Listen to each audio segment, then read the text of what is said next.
Bonjour à tous, j'espère que vous allez bien. Aujourd'hui, rapide vidéo sur ProRealTime.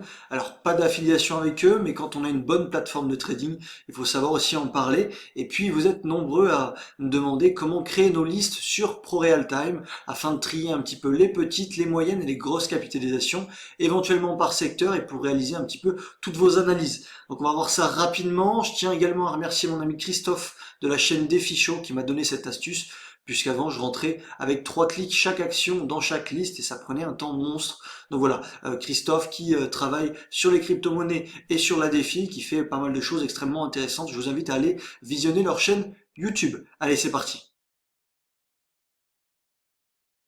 Alors, quelle est la première étape à réaliser? C'est tout simplement de savoir comment on va trier nos actions. Est-ce qu'on les trie avec les petites, les moyennes et les grosses capitalisations? Est-ce qu'on les trie par secteur également? Donc il faut que vous voyez un petit peu ce que vous voulez faire. Le mieux c'est de trier par capitalisation, comme ça vous pouvez analyser selon les caps. Donc si une grosse cap ne se travaille pas comme une petite et non plus comme une moyenne. La première chose à réaliser, c'est vous allez dans affichage, ok? Affichage liste, ça vous affiche toute cette liste-là. Normalement, il n'y a rien. Moi, j'ai du coup, évidemment, mes listes, vous en doutez.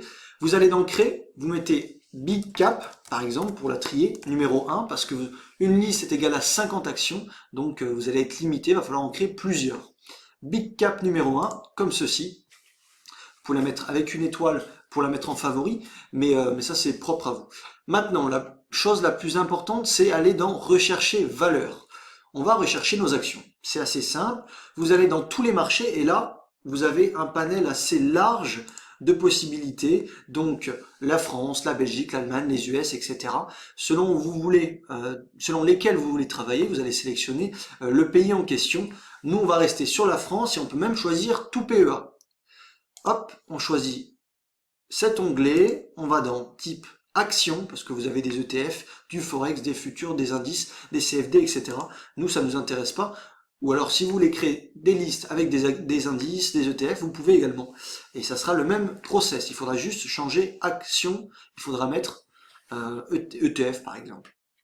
Voilà. Vous pouvez classer par secteur. Donc ça peut être extrêmement intéressant. Donc vous avez conso cyclique, non cyclique, énergie, etc. Et vous avez les capitalisations. On a dit qu'on cherchait les big caps dans cette liste. Donc là, vous en avez 107. Il va falloir 3 listes de 50 actions, puisque on a dit qu'on n'avait que 50 actions qui étaient disponibles à rentrer dans une seule et même liste. Rappelez-vous bien de ça. Et là, c'est assez simple. Vous cliquez sur Vinci, Total, Société Générale, Schneider, Sanofi, Safran. Vous faites pas le petit plus, vous cliquez vraiment sur la valeur, sur le prénom, et ça les affiche, comme ceci. Hop. Et là, vous en affichez 50.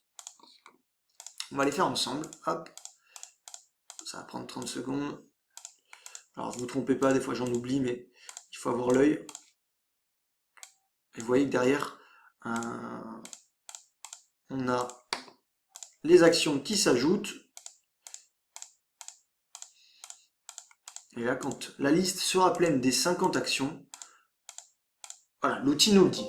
Vous avez atteint le nombre maximum de 50 valeurs par liste personnelle. Donc, une fois que vous avez fait ça, vous quittez là également, et là, vous choisissez une autre liste. Donc, créez bien vos listes au préalable, comme ça, vous en avez plusieurs en attente, plusieurs qui sont disponibles, et là, vous créez, par exemple, Big Cap numéro 2, et vous rentrez, recherchez valeur, et il reprend là où vous étiez arrêté.